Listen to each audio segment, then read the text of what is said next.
Penubuhan kawasan rukun tetangga KRT bukan sahaja dapat membantu mengurangkan kadar jenayah di kawasan taman perumahan, malah dapat memberi peluang kepada masyarakat menjaga keselamatan penduduk sekitar melalui aktiviti kesukarelawan.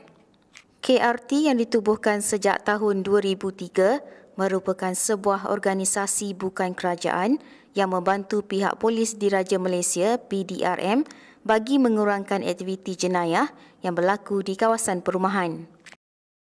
Menurut pengerusi KRT Taman Paruh Jaya, bangunan KRT yang baru dibina tersebut merupakan hasil sumbangan dana daripada penduduk kawasan tersebut bagi memastikan ahli KRT dapat menjalankan segala aktiviti bersama penduduk sekitar. Jadi dengan adanya bangunan ini, jadi KRT Paruh Jaya A dapat beroperasi dengan baik, iaitu ada skim rondaan sukarelanya berpusat di sini, ada aktiviti-aktiviti hariannya, aktiviti bulanannya, jamuan-jamuan dan sebagainya berpusat di sini.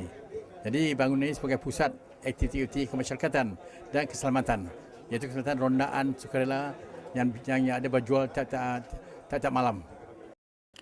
Malah beberapa ahli KRT yang ditemui menganggap menyertai ahli KRT ini merupakan satu tanggungjawab bagi membolehkan penduduk sekitar hidup dalam keadaan selesa. Kerana kita fikirkan keperluan masyarakat, oleh kerana sekarang mana-mana pun kita lihat KRT itu dah perlu. Jadi walaupun umur dah lanjut kata orang kan, umur dah 6 saya masih mau menawarkan diri lah untuk berkhidmat sukarela ni. Untuk kebaikan kita bersama lah sebenarnya. Dan walaupun kita harapkan ramai lagi yang berumur 40 ke bawah 40 antara 40-an ni pun patut banyak yang hadir. Saya rasa sebagai tanggungjawab setiap individu, saya rasa aspek-aspek keselamatan perpaduan tu memang patutnya lah ada pada setiap individu tu. Jadi kita tubuhkan KRT ini bertujuan untuk mendapatkan perhubungan antara penduduk-penduduk di taman ni. Samping itu mungkin dapat meningkatkan tahap keselamatan. Dalam masa yang sama, menurut Pengarah Jabatan Perpaduan dan Integrasi Nasional, kewujudan KRT diterima baik oleh segenap masyarakat dan semakin meningkat dari tahun ke tahun. Dengan adanya skim rondaan sukarela yang dijalankan di seluruh Negeri Sembilan melalui rukun tetangga yang ada, indeks kejadian jenayah itu telah dapat dikurangkan.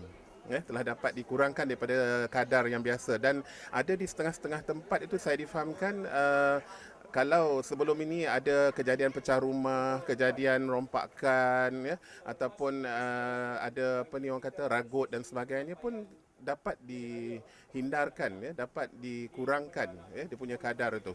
Jadi saya percaya melalui skim rondaan sukarela yang kita jalankan dari semasa ke semasa ini memang telah banyak membantu pihak keselamatan PDRM terutamanya untuk kita mengurangkan kadar jenayah yang ada. Jelasnya, sebanyak 325 kawasan rukun tetangga dan 245 skim rondaan sukarela SRS di Negeri Sembilan serta sebanyak 40 kawasan KRT ditubuhkan setiap tahun.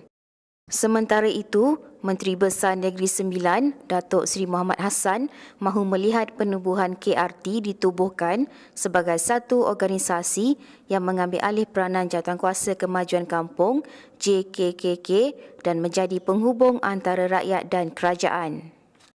Saya harap supaya KRT di lain-lain tempat di Negeri Sembilan mesti sama-sama meniru dan mencontohi KRT yang aktif, yang boleh dapat memainkan peranan seperti apa yang dihasratkan oleh kerajaan untuk mereka memastikan supaya kepentingan dan kesejahteraan masyarakat setempat itu menjadi keutamaan mereka.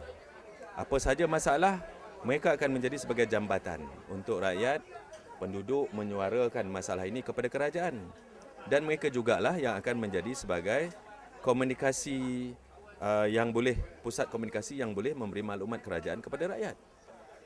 Masyarakat umum, terutamanya di kawasan-kawasan perumahan, perlu lebih efektif dalam memastikan penubuhan KRT itu benar-benar menepati fungsi dan matlamatnya.